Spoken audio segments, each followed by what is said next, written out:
शतक के बाद कोहली ने रोहित गिल और श्रेयस पर क्या कहा? सचिन और धोनी का विराट ने क्यों नहीं लिया नाम?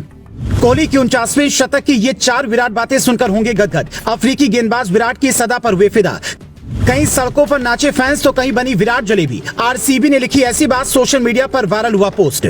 विराट कोहली का 49वां शतक अपने आप में खास है, लेकिन इस शतक की 4 विराट बातों पर आपने शायद गौर नहीं किया होगा। पहले चौके से लेकर 100वें रन तक विराट कैसे पहुंचे, इस दौरान स्टेडियम में क्या क्या हुआ, ये सब आपको बताएंगे। लेकिन उससे पहले सुनिए कोहली ने रोहित शर्मा, शुभमन गिल और श्रेयस अय्यर पर क्या कहा। अपने शतक का क्रेडिट उन्होंने किसे दिया? एंकर ने जब 3 सवाल पूछे तो विराट ने क्या क्या कहा, वो भी सुनिए। एंकर, आप अपनी इस शानदार पारी पर क्या कहना चाहेंगे? विराट कोहली, हमें अच्छी शुरुआत मिली, मेरा काम था मोमेंटम बनाए रखना। मिडिल ओवर्स में बॉल ग्रिप कर रही थी और अटक रही थी। मैं और श्रेयस चाहते थे पारी को लंबा करें। रोहित शुभमन के आउट होने के बाद मुझे लंबा खेलना था, मेरा यही रोल रहा है। हमने सोचा नहीं था कि हम 330 तक पहुंचेंगे, पर आप मैच को लंबा लेकर जाते हैं तो ऐसा हो जाता है। एंकर, श्रेयस के साथ आपने शानदार साझेदारी की, आप दोनों के बीच में 134 रनों की साझेदारी हुई, इस पर क्या कहेंगे? विराट कोहली, एशिया कप से पहले मैंने और श्रेयस ने काफी प्रैक्टिस की थी। हमने सोचा था कि हमें यही करना है। हम दोनों लगातार स्ट्राइक रोटेट करना चाहते थे। हमारी समझ अच्छी है और इसीलिए ही हमने अच्छी पार्टनरशिप बनाई। एंकर, बर्थडे पर आपने इतना बड़ा कारनामा किया, 49वां शतक पूरा किया, कैसा महसूस कर रही हैं? विराट कोहली, इंडिया के लिए खेलना ही बहुत बड़ा मौका है। बर्थडे पर ऐसा कर पाना एक सपने जैसा है। मैं लकी हूँ ये कर पाया। फैंस ने भी बहुत प्यार दिया। ये अच्छा स्कोर है। बॉल अटक रही थी, हमारे पास अच्छे बॉलर्स हैं और उम्मीद है कि हम इस टोटल को डिफेंड कर लेंगे।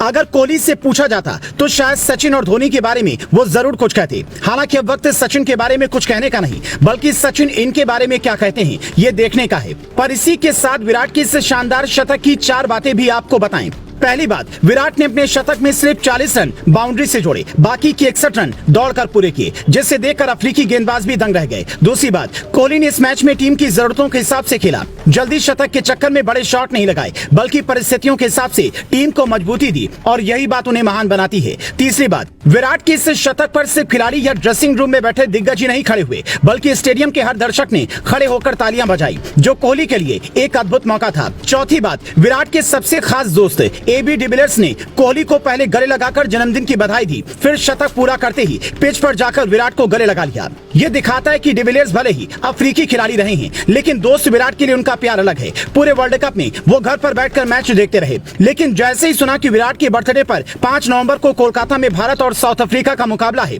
फ्लाइट पकड़कर कोलकाता चले आए। उधर स्टेडियम में जब विराट का बर्थडे का जश्न मनाया जा रहा था, शहर शहर विराट के फैंस नाच रहे थे। कोई घर में तो कोई सड़कों पर निकलकर विराट के इस 49वें शतक को सेलिब्रेट कर रहा था। यहाँ तक कि मैच के दौरान एक व्यक्ति विराट जलेबी बनाते भी दिखा, मतलब जलेबी बनाते वक्त वो विराट लिखने की कोशिश कर रहा था। हालांकि इन सब से अलग कोहली की IPL team royal Challengers Bengaluru ने विराट के बर्थडे को सेलिब्रेट किया। उसने अंग्रेजी में लिखा एक पोस्ट अपलोड किया, जिसका मतलब है सचिन तेंदुलकर टॉप पर बैठकर अकेला महसूस कर रहे हैं। तो विराट ने कह दिया, पाजी चिंता की कोई बात नहीं है, अब मैं भी आपके साथ आ गया हूँ। और वाकई सचिन ने जो भरोसा विराट पर जताया था, जो उन्होंने कहा था कि रोहित या विराट में से कोई मेरा रिकॉर्ड तोड़ेगा, उसे कोहली ने कर दिखाया। कोहली की इस शानदार पारी पर आप क्या कहेंगे? कमेंट कर बताएं।